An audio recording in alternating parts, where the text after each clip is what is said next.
Querido Padre, cansado vuelvo a ti. Haz que conozca el don de tu amistad, vivir por siempre el gozo del perdón y en tu presencia tu fiesta celebrar. Pongo en tus manos mis culpas, oh Señor. Estoy seguro de que eres siempre fiel. Dame la fuerza para poder andar, buscando en todo hacer tu voluntad. Padre, yo busco tu amor.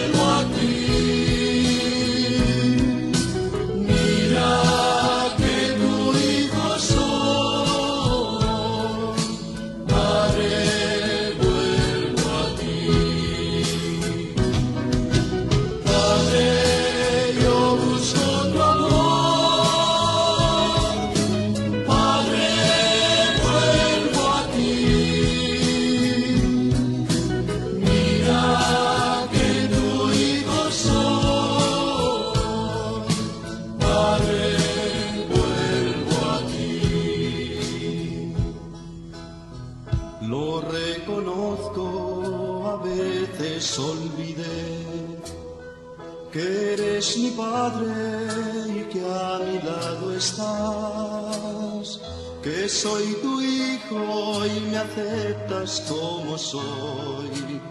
Solo me pides, vive en sinceridad. Quiero sentirte cercano a mi Señor. El segundo libro de los Reyes. En aquellos días, Naamán, general del ejército de Siria, gozaba de la estima y del favor de su rey, pues por su medio había dado al Señor la victoria a Siria. Pero este gran guerrero era leproso. Sucedió que una banda de sirios, en una de sus correrías, trajo cautiva a una jovencita que pasó luego al servicio de la mujer de Naamán. Ella le dijo a su señora: si mi señor fuera a ver al profeta que hay en Samaria, ciertamente él lo curaría de su lepra. Entonces fue Naamán a contarle al rey, su señor. Esto y esto dice la muchachita israelita. El rey de Siria le respondió: anda pues, que yo te daré una carta para el rey de Israel. Naamán se puso en camino, llevando de regalo 10 barras de plata, 6,000 monedas de oro, 10 vestidos nuevos y una carta para el rey de Israel que decía: al recibir esta, sabrás que te envío a mi siervo Naamán para que lo cures de la lepra. Cuando el rey de Israel leyó la carta, rasgó sus vestiduras, exclamando: ¿soy yo acaso Dios, capaz de dar vida o muerte, para que éste me pida que cure a un hombre de su lepra? Es evidente que lo que anda buscando es un pretexto para hacerme la guerra. Cuando Eliseo, el hombre de Dios, se enteró de que el rey había rasgado sus vestiduras, le envió este recado: ¿por qué rasgaste tus vestiduras? Envíamelo y sabrá que hay un profeta en Israel. Llegó pues Naamán con sus caballos y su carroza, y se detuvo a la puerta de la casa de Eliseo. Este le mandó decir con un mensajero: ve y báñate 7 veces en el río Jordán, y tu carne quedará limpia. Naamán se alejó enojado, diciendo: yo había pensado que saldría en persona a mi encuentro y que invocando el nombre del Señor su Dios, pasaría la mano sobre la parte enferma y me curaría de la lepra. ¿Acaso los ríos de Damasco, como el Habaná y el Farfar, no valen más que todas las aguas de Israel? ¿No podría bañarme en ellos y quedar limpio? Dio media vuelta y ya se marchaba furioso, cuando sus criados se acercaron a él y le dijeron: Padre mío, si el profeta te hubiera mandado una cosa muy difícil, ciertamente la habrías hecho. Cuanto más si solo te dijo que te bañaras y quedarías sano. Entonces Naamán bajó, se bañó 7 veces en el Jordán, como le había dicho el hombre de Dios, y su carne quedó limpia como la de un niño. Volvió con su comitiva a donde estaba el hombre de Dios y se le presentó diciendo: Ahora sé que no hay más Dios que el de Israel. Palabra de Dios. El Señor esté con ustedes. Del Santo Evangelio según San Lucas. En aquel tiempo Jesús llegó a Nazaret, entró a la sinagoga y dijo al pueblo: Yo les aseguro que nadie es profeta en su tierra. Había ciertamente en Israel muchas viudas en los tiempos de Elías, cuando faltó la lluvia durante 3 años y medio, y hubo un hambre terrible en todo el país. Sin embargo, a ninguna de ellas fue enviado Elías, sino a una viuda que vivía en Sarepta, ciudad de Sidón. Había muchos leprosos en Israel en tiempos del profeta Eliseo. Sin embargo, ninguno de ellos fue curado, sino Naamán, que era de Siria. Al oír esto, todos los que estaban en la sinagoga se llenaron de ira, y levantándose, lo sacaron de la ciudad y lo llevaron hacia una barranca del monte sobre el que estaba construida la ciudad para despeñarlo. Pero él, pasando por en medio de ellos, se alejó de allí. Palabra del Señor. Gustan sentarse un momento. El Evangelio de hoy nos habla de la actitud negativa que tuvieron los de Nazaret, los paisanos de Jesús, hacia Él.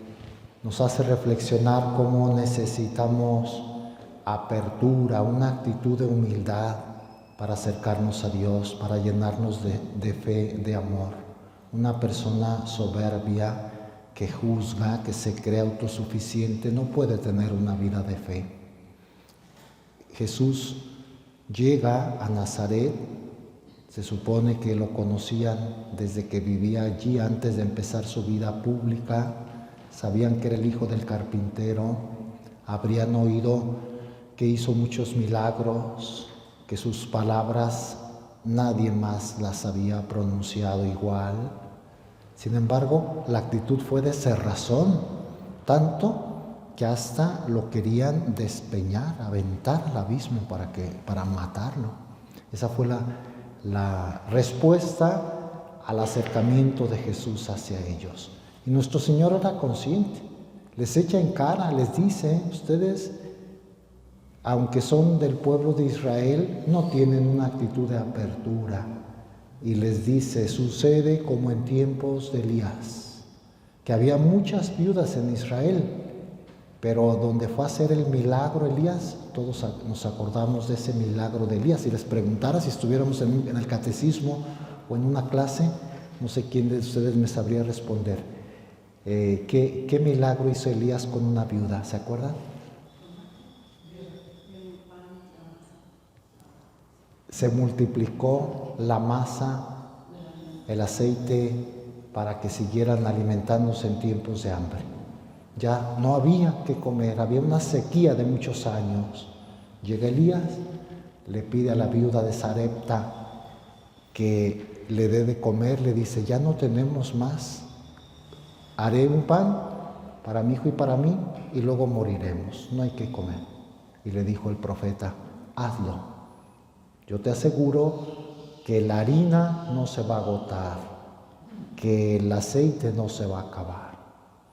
La mujer obedeció, le dio un pan a Elías y se multiplicó la harina y se multiplicó el aceite y pudieron seguir comiendo. Un milagro patente de Dios a través del profeta Elías.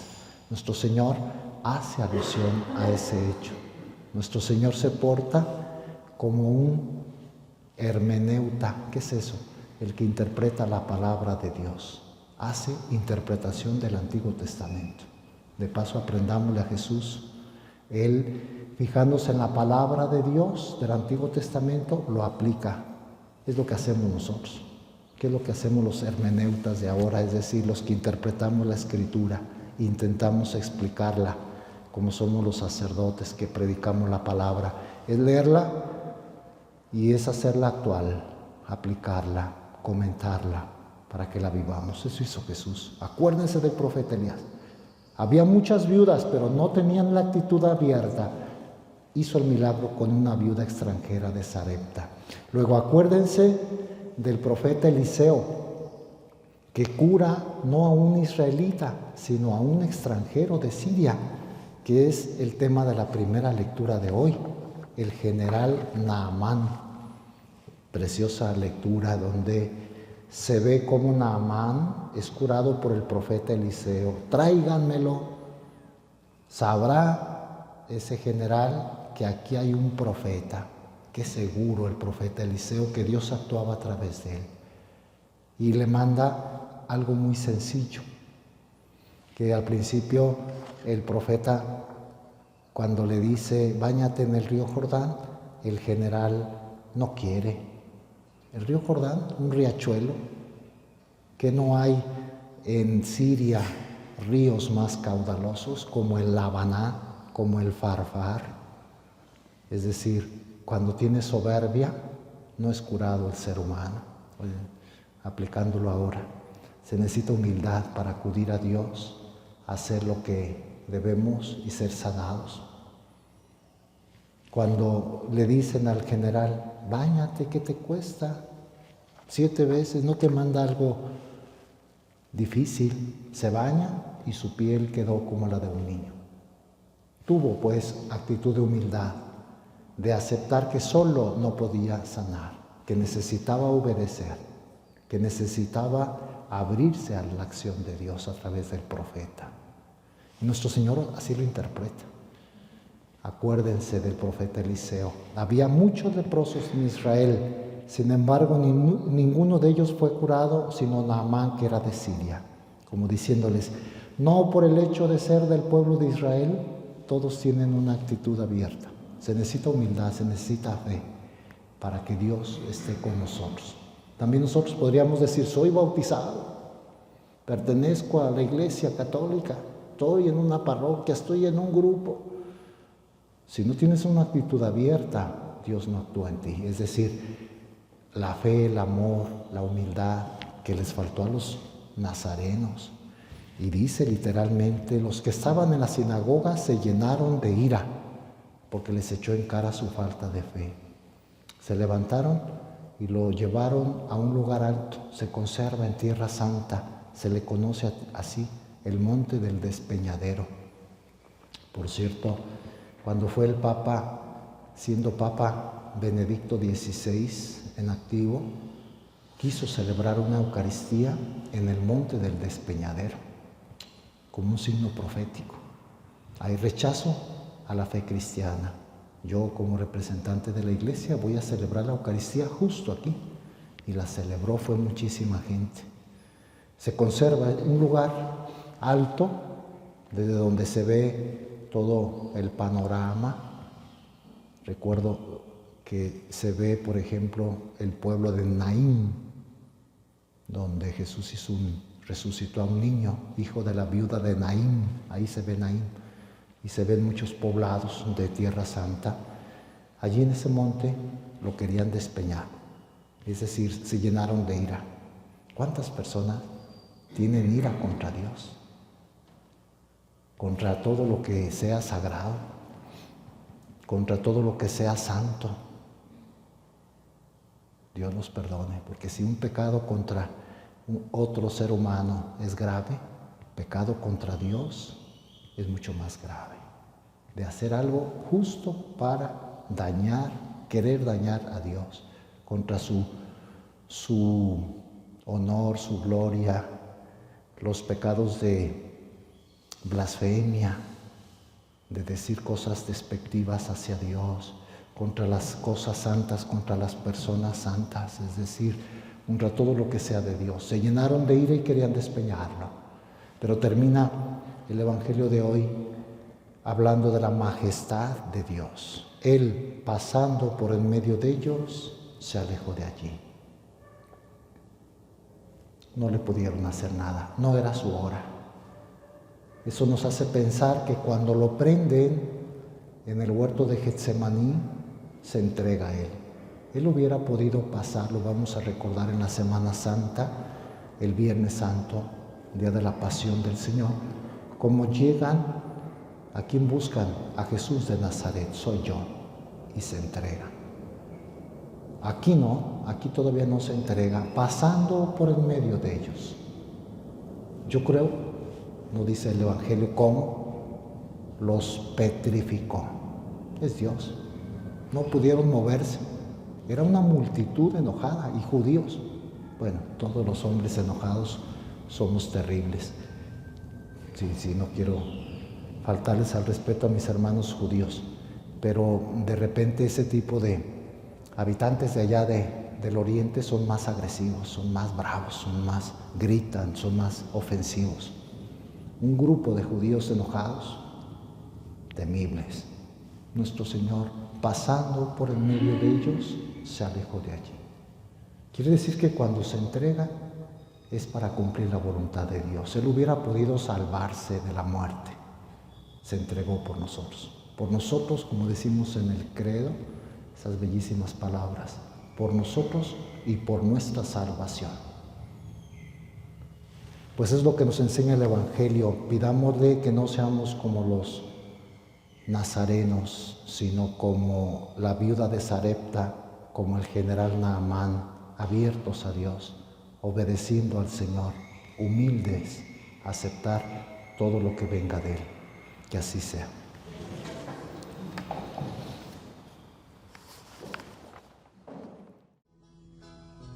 Lo reconozco, a veces olvidé que eres mi Padre y que a mi lado estás, que soy tu hijo y me aceptas como soy. Solo me pides, vive en sinceridad. Quiero sentirte cercano a mi Señor, oír tu voz que me habla al corazón, sentirme libre desde tu libertad, ser signo vivo de la fraternidad. Padre, yo busco tu amor, Padre, vuelvo a ti.